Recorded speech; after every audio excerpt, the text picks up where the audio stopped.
एक और एग्जांपल हम ले रहे हैं इसमें इन्वर्स ट्रिग्नोमेट्री में। ये थोड़ा लेंथी है मगर इसमें काफ़ी सारी चीज़ें क्लियर होंगी और इसको करने का सही ढंग भी पता चलेगा। कुछ मिस्टेक्स जो इसमें कर सकते हैं आप वो भी ध्यान से देखिएगा। इसमें देखिए हमें इस इक्वेशन को सॉल्व करने के लिए कहा है, तो इसमें गलती क्या करते हैं जनरली, अगर इसमें हम कॉस इनवर्स है तो इसको कॉस बनाने के लिए अगर सीधा x is equal to tan theta रख दें तो ये माइनस कॉमन निकालने के बाद देखिए, क्योंकि ten square theta minus one upon one plus ten square theta बनेगा यहाँ पे। अगर one minus tan square theta ऊपर तो वो कॉस टू थीटा का फार्मूला होता है। इसी तरह से यहाँ पर भी माइनस की दिक्कत है, अगर टेन थीटा रखूँ तो two tan theta upon one minus tan square theta होता है यहाँ पे, तो भी टेन टू थीटा बनता। तो पहले तो इस माइनस का इलाज करते हैं। उसके लिए माइनस इसमें से बाहर निकालेंगे तो इसको पाई माइनस क्या लिख सकते हैं, pi minus cos inverse one minus X square upon one plus X square. और इसी तरह से इसमें से माइनस सीधा ही बाहर निकल जाता है क्योंकि टेन इनवर्स है, तो two X upon one minus X square ये इसमें मिलेगा is equal to two pi by three. ठीक है, अब इन दोनों को उठा के उधर लिख ले और इसको इस तरफ ले आए तो हमें मिल जाएगा ये cos inverse one minus X square upon one plus X square plus tan inverse two X upon one minus X square is equal to मिलेगा पाई बाय थ्री। अब इसको आगे सॉल्व करने का जो तरीका है उसे ध्यान से देखिए। मैं इसमें अगर x की जगह टेन थीटा रखता हूँ तो ये भी अपना फार्मूला बन जाएगा कॉस टू थीटा का यहाँ पर भी। बट आपको बताया था हम यहाँ पर x को टेन थीटा या साइन थीटा या कॉस थीटा नहीं रखते, क्योंकि ऐसा रखने से थीटा के बारे में जानकारी नहीं मिलती कि वो कहाँ से कहाँ तक लाई कर रहा है। दोनों में सब्स्टिट्यूशन तो सेम है मगर रखना क्या चाहिए, इसमें रिवर्स करके रखो, यानी कि tan inverse x is equal to theta रखेंगे, जिससे x is equal to tan theta ही मिलने वाला है जो हम चाह रहे थे। मगर इससे हमें थीटा के बारे में ज़रूर साथ में पता चल जाएगा कि वो माइनस पाई बाय टू से प्लस पाई बाय टू के बीच में लाई कर रहा है। तो ये जो वैल्यू है ये बन जाएगी cos inverse cos two theta, और यहाँ मिलेगा tan inverse tan two theta. और हमें अगर इसको सॉल्व करना है, देखिए यहाँ पे थीटा अगर इस इंटरवल में है तो टू थीटा की वैल्यू लाई करेगी माइनस पाई से लेके प्लस पाई के बीच में। तो हम ना तो यहाँ पे कॉस इनवर्स को कैंसिल कर सकते हैं ना ही टेन इनवर्स को।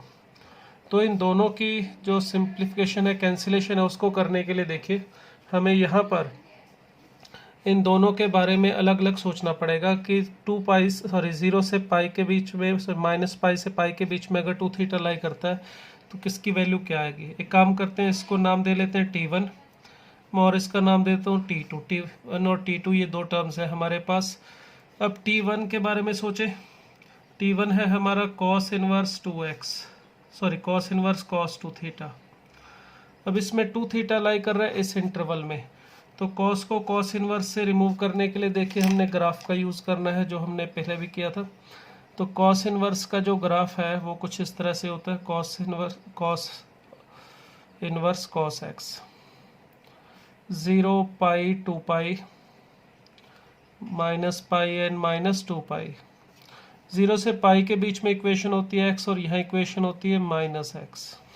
तो इसका मतलब हुआ यहाँ पर cos inverse cos two theta की जो वैल्यू है, अगर हमारा यहाँ पर जो टू थीटा है ज़ीरो से पाई के बीच में होगा, ज़ीरो से पाई, तो इस केस में हम इसको कैंसिल करके लिख सकते हैं क्या, x मतलब टू थीटा यानी कि टू कॉस इनवर्स x बन जाएगा। और थीटा जब माइनस पाई से ज़ीरो के बीच में लाई करेगा उस केस में यहाँ पे माइनस एक्स यानी कि माइनस टू थीटा। क्लियर। तो हमारा जो T1 था यानी कि कॉस इनवर्स, ये पूरा मैं यहाँ से लिख देता हूँ, चलो ये जो था cos inverse x square minus one minus X square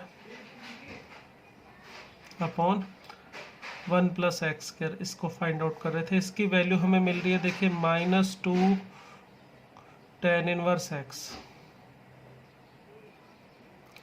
और एक मिल रही है टू टेन इनवर्स एक्स। ये कब मिलेगी, जब थीटा ज़ीरो से कहाँ पर हो, माइनस पाई के बीच में। थीटा नहीं लिखना, यहाँ पे 2 थीटा था। 2 थीटा जब 0 से पाई के बीच में हो, और थीटा कहाँ पे, यहाँ 0 से पाई/2, और थीटा यहाँ पे -पाई/2 से 0।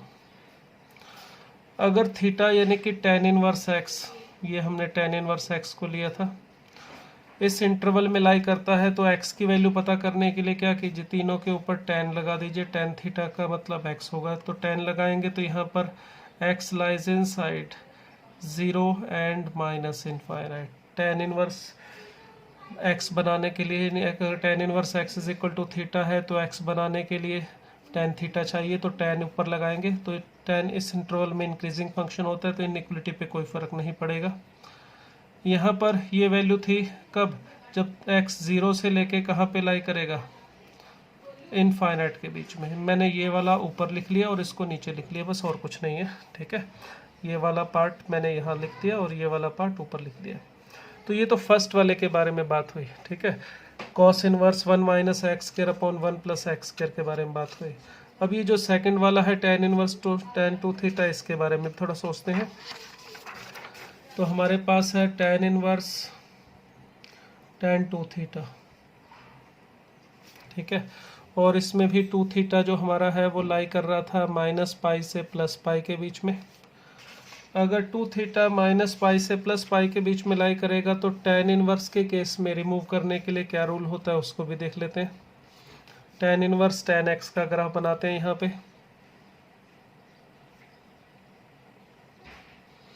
तो इसका ग्राफ कुछ इस तरह से बनता है, -पाई/2 से लेके +पाई/2 के बीच में इसकी वैल्यू होती है x। उसी तरह से पाई/2 से लेके 3पाई/2 के बीच में इसकी इक्वेशन होगी x माइनस पाई। और इससे पीछे चले अगर -3पाई/2 से लेके पाई/2 के बीच में जो इक्वेशन है इसकी, वो होगी पाई प्लस एक्स, या x प्लस पाई। अब हमें यहाँ पर बात किस इंटरवल में करनी है, हमें बात करनी है इस पाई माइनस पाई और पाई के बीच में। यहाँ पे पाई है इस हिस्से में, हमारा 2 थीटा -पाई से +पाई के बीच में लाई कर रहा है। तो अगर ये इस इंटरवल में लाई कर रहा है, तो इसके लिए देखिए 3 टुकड़े करने पड़ेंगे, -पाई से -पाई/2। यहाँ पे इक्वेशन होगी पाई प्लस एक्स, ये एक हिस्सा, ठीक है। दूसरा हिस्सा -पाई/2 से +पाई/2, यहाँ पर इक्वेशन होगी x। और तीसरा पाई/2 से पाई, इसमें इक्वेशन होनी चाहिए x प्लस पाई। तो इसका मतलब इसके 3 अलग अलग इंटरवल में 3 अलग अलग वैल्यूज़ आएंगी। पहले अगर 2 थीटा लाई करता है हमारा -पाई से लेके -पाई/2, तो इस केस में जो इसकी वैल्यू आएगी हमारी, वो आनी चाहिए कितनी, x प्लस पाई, यानी कि पाई प्लस 2 थीटा। इसी तरह से जब 2 थीटा लाई करेगा -पाई/2 से लेके +पाई/2 के बीच में, यहाँ पे पाई/2 और -पाई/2 पे ओपन इंटरवल लगाऊंगा क्योंकि यहाँ पर ये डिफाइन नहीं होता। तो यहाँ पर वैल्यू आ रही है 2 थीटा, और फिर 2 थीटा की वैल्यू जब लाई करेगी पाई/2 से लेके पाई के बीच में, तो इक्वेशन है हमारे पास 2 थीटा माइनस पाई। क्लियर। अब इसको x में बदलूँ तो ये tan inverse 2x upon 1 minus X square की वैल्यू थी, ठीक है। और हमें इसकी 3 अलग अलग वैल्यू मिल रही है। पहले मिल रही है 2 tan inverse x plus pi. कब वैल्यू मिलेगी, जब थीटा की वैल्यू -पाई/2 से लेके -पाई/4 के बीच में होगी। और हमें x को पता करना है, x हमारा है tan थीटा। तो यहाँ पे तीनों के ऊपर tan लगाएंगे, तो tan थीटा यानी x की वैल्यू -1 से -इनफाइनाइट ये मिल रही है। इसी तरह से यहाँ पर मिलेगी 2 tan इनवर्स x, जब हमारा थीटा लाई करेगा -पाई/4 से लेके +पाई/4। तो x पता करना है, तो तीनों के ऊपर tan लगा दीजिए। tan थीटा यानी x की वैल्यू -1 और 1 के बीच में होगी, तब ये आएगा। और तीसरा, जब x हमारा बड़ा होगा 1 से, यहाँ पर थीटा की वैल्यू पाई/4 से पाई/2 लाई करेगी, तो यहाँ पे tan लगाएंगे तो 1 से इनफाइनाइट। इस केस में वैल्यू आ रही है 2 tan इनवर्स x माइनस पाई। तो इस तरह से हमें 3 अलग अलग इंटरवल में 3 अलग अलग वैल्यूज़ मिली। अब इसका यूज़ करके हम सॉल्व कैसे करेंगे, ज़रा देखिए हमारी ओरिजिनल इक्वेशन क्या थी, फिर उसको सॉल्व कैसे करेंगे। तो इसके लिए हमारे पास ये जो इक्वेशन आई है, मैं पहले इनको दोनों को एक साथ लिख रहा हूँ। हमारी जो इक्वेशन आई थी पहले वाली वो भी मैं लिख देता हूँ दोनों एक साथ, और ये वाले भी। तो हमारे पास जो cos inverse 1 minus X square upon 1 plus X square था, इसकी हमें दो वैल्यूज़ मिली थी। ठीक है, कौन कौन सी वैल्यू मिली थी इसकी? हमें -2 tan इनवर्स एक्स इसकी वैल्यू मिली जब x नेगेटिव होगा, और 2 tan इनवर्स एक्स इसकी वैल्यू मिली जब x पॉजिटिव होगा। ठीक है, और दूसरा जो हमारे पास था tan inverse 2x upon 1 minus X square, इसकी वैल्यू हमें मिली कौन सी? 2 tan inverse X plus pi. कब? जब x -1 से छोटा होगा। फिर मिली थी 2 tan इनवर्स एक्स जब x -1 और 1 के बीच में होगा, और लास्ट में मिली थी हमें 2 tan inverse x minus pi जब x ग्रेटर देन 1 होगा। और जो ये वाला था इसको हमने t1 नाम दिया था, और ये सेकंड वाले को हमने नाम दिया था t2। और हमारी इक्वेशन क्या थी? t1 plus t2 is equal to π/3, जिसे हमने सॉल्व करना था। अब यहाँ पर यह है सोचने वाली बात कि t1 की वैल्यू कौन सी कब ली जाए, तो इसके लिए हमें थोड़ा ध्यान देना होगा। यहाँ पे यही मेन काम है। यहाँ पे दोनों की वैल्यू तो हमें मिल गई।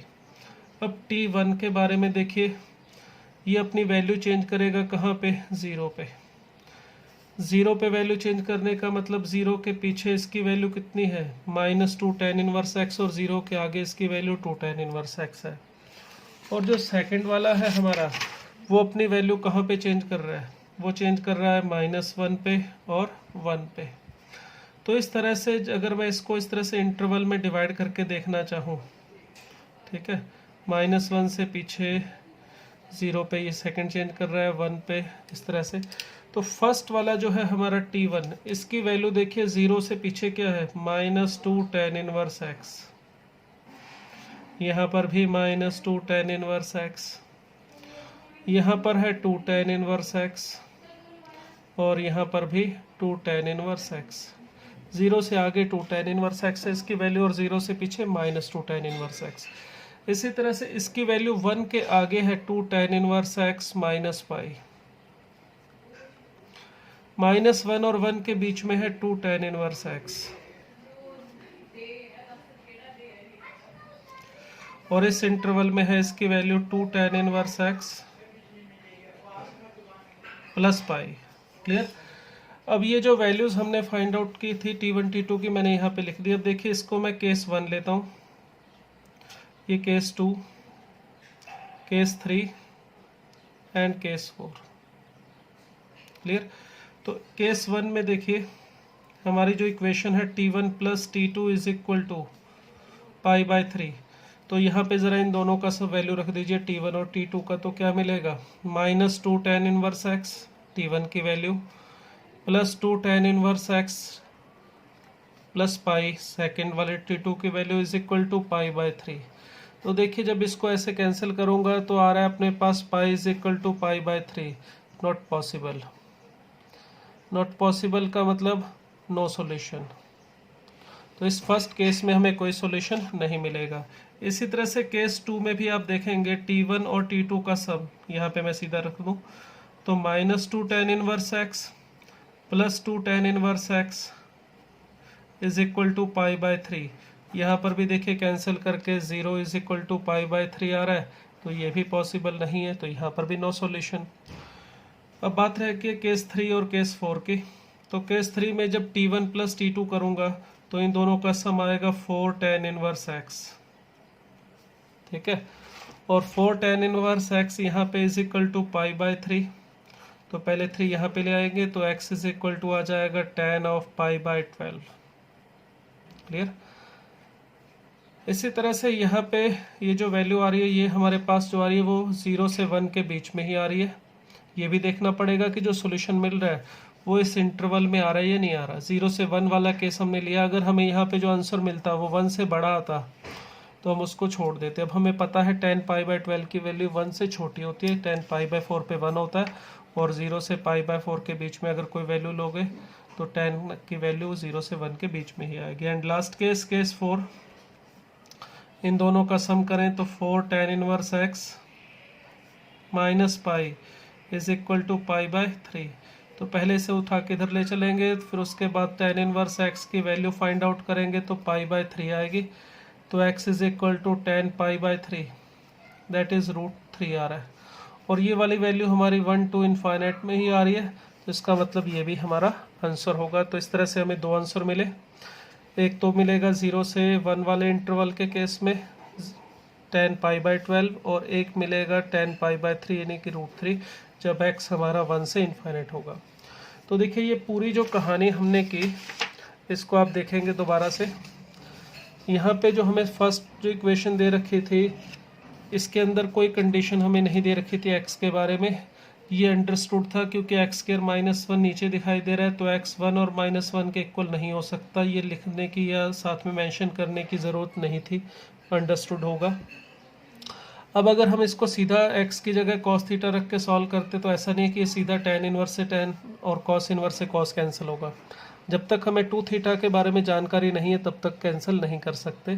तो इस वजह से हमने ये सारे के सारे केसेस बनाए, कब कहाँ पे लाई करेगा उसके अकॉर्डिंग रिमूव करके फिर हमने इनको ऐड किया। ठीक है, अगर आपको साथ में कुछ मेंशन करके स्पेसिफिक इंटरवल दे दिया जाता है x की वैल्यू सिर्फ यहाँ से यहाँ तक है, फिर हो सकता है आपको ये सारे केस ना बनाने पड़ते, बट अगर मेंशन नहीं किया है तो भाई इस तरह से पूरा करना पड़ेगा, इसका कोई इलाज नहीं है। ठीक है, तो उम्मीद है ये क्लियर हो गया होगा आपको।